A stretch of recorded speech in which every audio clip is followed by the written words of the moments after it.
Good morning. Hello. I just wanted to come and talk about transitions today. Transitions throughout our life that, although it can be exciting, can also be stressful, can have a whole mixed bag of emotions. And so, just ways that we can work through these transitions and just mostly be aware that they are going to work us over. We cannot go through transitions in our life and not feel and not have those feelings, that it's okay to have those feelings, to work through those feelings, and then ultimately come through on the other side. But that in these times of transition, we have to support ourselves and primarily our health. And a lot of times I feel like we create all this energy and excitement and I've got to get through this, or we're drained and exhausted, but we've got to get through this. And so making sure that we're aware that although these transitions are an absolute in our life, they're unavoidable, we also need to be aware that taking care of ourselves is so extremely important. And so some of the big transitions in life that come to mind for me, when you graduate high school and everyone's saying to you, what do you want to do with the rest of your life?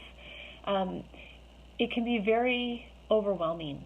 And although it's very exciting and you step out and you think, okay, the sky's the limit and I can do whatever I want to do, the world is mine, it can be very overwhelming to try and navigate those waters, especially at such a young age. Then you go on to where you're looking at marriage. That's another big transition. And dating itself is a big transition.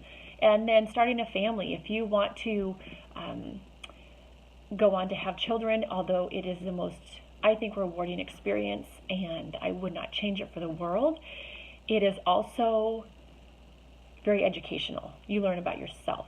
You learn how to love another person unconditionally. Starting a family is amazing, but it is a big life transition. In business, there may be times where we are starting a new job, or maybe we just got fired from a job. Maybe we change careers totally out of left field, different career altogether. That's a whole life transition. And we have to honor ourselves and give ourselves that time to process it, to kind of sit in it for a bit, to understand what's going on, and then we will find our footing again. But these transitions can sometimes knock us down a bit, and knowing that that's okay, that you are not the first, you're not the last person that's going to feel that way, but that allowing yourself to take the time to process that so that you can then move through. You don't want to get stuck to where you're like, I can't deal with this, I have no time, I'm just going to move on. That's not the most effective way to get through a transition, and you want to be able to move through this with grace and ease. So another time could be emotionally. So you are in relationships, you break up, or you go through a divorce. That's a huge transition in life. Or you have the death of a loved one or a friend, a close friend, that can really rock our world. And we have to pay attention to the fact that our emotions, our thoughts can weigh heavily on our physical health.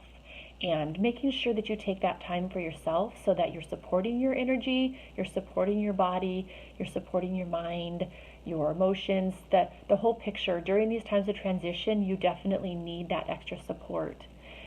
Financially, maybe you're retiring, which is a very exciting thing in life, but it can also be very scary. You're starting a whole new chapter of your life. Maybe instead of retiring, you're looking at bankruptcy.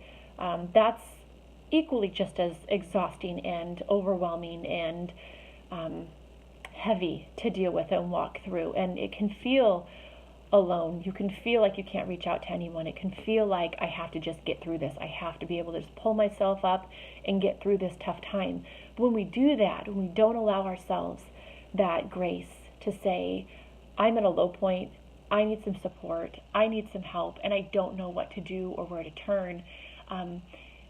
Just honoring that feeling alone can be very liberating. It can be very freeing, but you have to allow yourself to feel that. You have to allow yourself to work through that so that you can transition and move through to the other side. All of this affects our health. And so I guess if I want to share any tip with you today is just look at the different things that you've gone through and say to yourself, I've made it through 100% of my toughest days. I have walked the walk. I have made it through the fire. I have come out on the other side, and I am still here. And then allow yourself to just understand that the next transition you come to, maybe you can look at it a little differently. Maybe you can take that pause. Maybe you can take that walk outside. Maybe you can take that time for yourself to say, I need this break because this is a challenging time for me. And if I don't take care of myself and I don't take care of my health, then ultimately that's going to lead to problems down the road. And you can't take care of yourself or take care of others if you're not taking care of yourself first. So I hope this reaches a chord with you. I hope that this speaks to you in a way that you can translate it into your life. And I hope you have a wonderful day. Thanks so much.